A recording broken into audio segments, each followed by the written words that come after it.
Hey everyone, welcome to my channel, our channel. Thank you for all your support and everyone being here.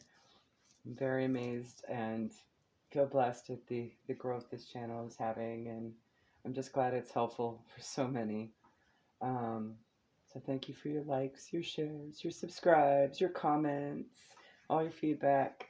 It's been super helpful trying to figure out what I can do and how I can help, so how I can share, how we can learn from each other. Well, last night, or maybe a couple nights ago, although I did get it again last night. It's been very strange. The song by Bad Religion called Land of Competition popped into my head. The first night, it's actually happened quite a few nights. I just spaced on it. Um, the first night, I actually got a visual of green eyes in like the dark, like sort of a monstery kind of vibe, dark, right? Um, and I immediately kind of felt like it was more of a collective energy, right? In general. And I did notice some of it happening spackled everywhere. So it could just be energy I'm picking up. It may be something for somebody that will see this message at some point. Um, I definitely got the feeling shadow work is needed. So I'm like, you know what? We haven't pulled from the Halloween Oracle or the Wisdom of the House of the Night Oracle, which I'm now calling the Nyx Oracle, just because it's such a long title. So a tongue twister. Say it 10 times fast, right? And thought that would be good. That would kind of address whatever shadow needs some healing, right? Okay. So I'm just going to kind of quickly go through. I already pulled a couple cards from the Halloween Oracle that Spirit wanted out, and the Nyx Oracle. And I also felt guided to pull from the Soul Journey lesson because it felt very like a wound or an issue that needs to be healed, as well as one from the Mermaids deck, considering it's a water-based deck and might be handling some emotions, right? Okay. And water is healing too. So here we go. I'm going to go ahead and um, throw out the dice for zodiac signs, the planetary placements. If I can find a little chart here, I don't know them all by heart yet. And for the house numbers too. So maybe there's some combination there that makes sense for your energy or someone in your energetic field or someone in their energetic field, because you know how energy works. It is fluid. All right. Get all these here. We'll just do that first before we'll flip over the cards and see what the advice is. So, all right. Yeah, those are the zodiacs. We'll start with that one first. So the zodiac signs you could be dealing with are, all right, we got Taurus. Let's see, can we, how far over?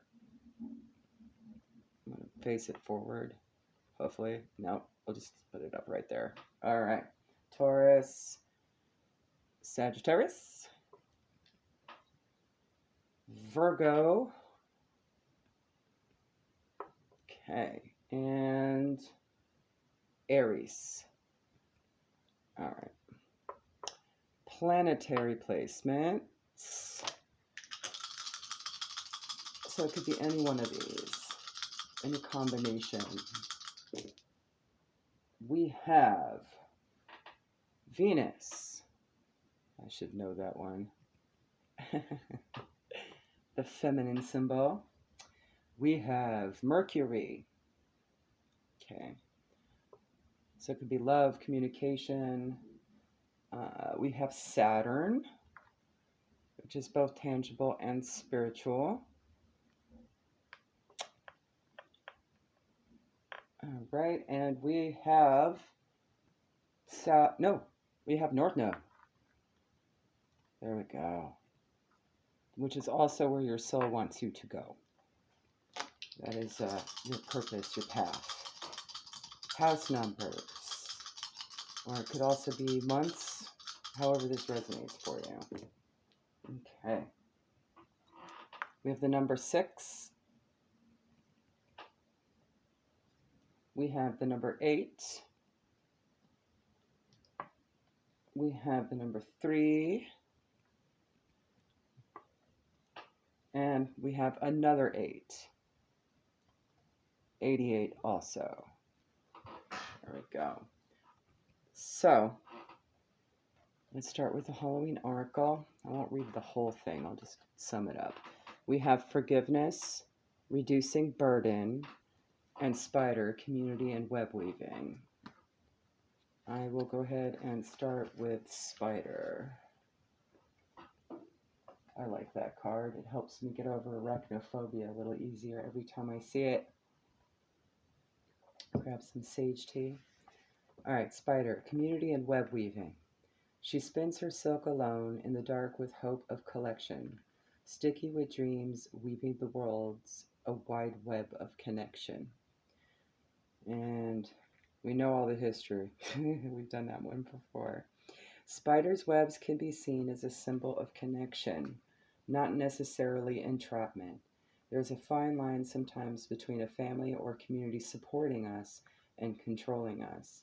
This card looks at this discernment. It also suggests you review the way you communicate with the wider community, at work or generally with others, and take steps to improve this or do it slightly differently. It also indicates that there needs to be a balance between what you do for yourself and what you do for others. If we give too much to the outside, our strength diminishes, and we cannot weave the supporting web for ourselves.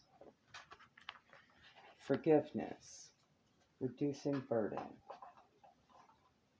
A wrong is done, consequences you cannot deny, but to hold a grudge is to drink poison and think that the other person will die. It is said that it takes a big person to apologize, but in many ways it takes an even bigger person to forgive. When we hold grudges, the negative energy is incredibly toxic. It is like drinking a poison and expecting the other unforgiven person to die. While we may even harbor feelings of revenge, and to be honest, that does feel good for a while, it is important that we move those feelings along to forgiveness and release as soon as possible for our own health and well-being. If you have chosen this card, think about who it is you could be forgiving, and that includes yourself. And don't worry, guys, I will include the lyrics to that song at the end here. You can also look it up. All right, I just thought of that. The card from the next deck is number 47. That breaks down to an 11, if it has any significance to you. Individuality, Zoe. Maybe the name Zoe has some significance to you. No two snowflakes can ever be the same. Just as you are special and unique too, this is something to celebrate. Sorry, it keeps jumping around, focusing, and then it's not moving. I have marked one young vampire in a way that is unique, setting her apart from all others. Choosing her symbol is important because it reminds you to reflect on your unique qualities. It also reminds you not to compare yourself with others. This is a futile exercise because no one is the same. No one's beauty is greater than or lesser than yours. No one's life is better or lesser than yours. Others may seem happy doing things a certain way, but if you feel as if you're compromising yourself to fit in, don't. People will love you for who you are, not someone you are trying to be. Your task here is only to be yourself. This is a powerful sign. Okay. And the card that Spirit had us pull is Judgment. Can you read that?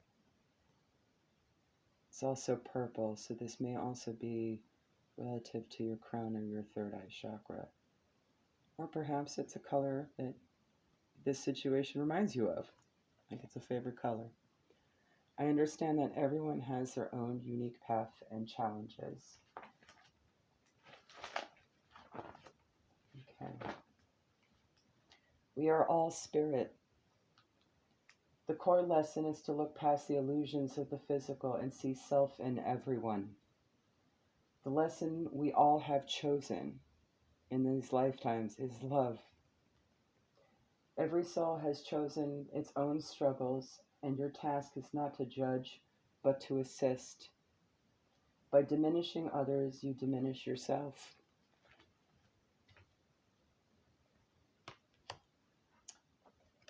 And the mermaids have told us to turn away. Okay. Turn away from what no longer serves. If tempted to go back, this is a reminder not to.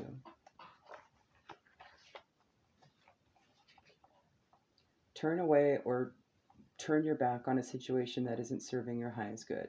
Turning away can be an empowering thing to do. Let's see. Turning away can be a loving gesture when you know the people or situation you're turning away from will flourish without your input or physical presence. You can still send healing thoughts to the people or situation so that you feel better about changing course, and you'll still be helping by sending blessings from a distance. Sometimes we need to turn away from a situation to gain a better perspective on things. Don't feel that you have to endure your present circumstances if they don't feel right for you. Perhaps you're finding something unacceptable, in which case it's important to honor your own feelings. I have done that plenty of times.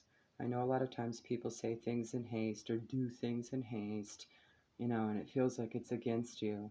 But they're just coming from an unhealed place and perhaps need their own self-reflection to see what that is. We don't all know each other's stories really that well. Most of us don't even know our own stories that well. That's why we're on these journeys of self-discovery, right? I've realized where I was before I woke up. Not the person I am now. I never was that person.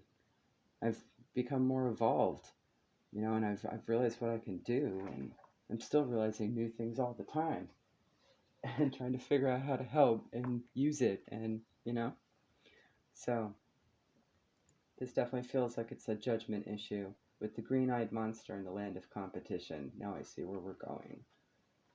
We are all the same. Have you already turned away from a situation but are tempted to get involved again?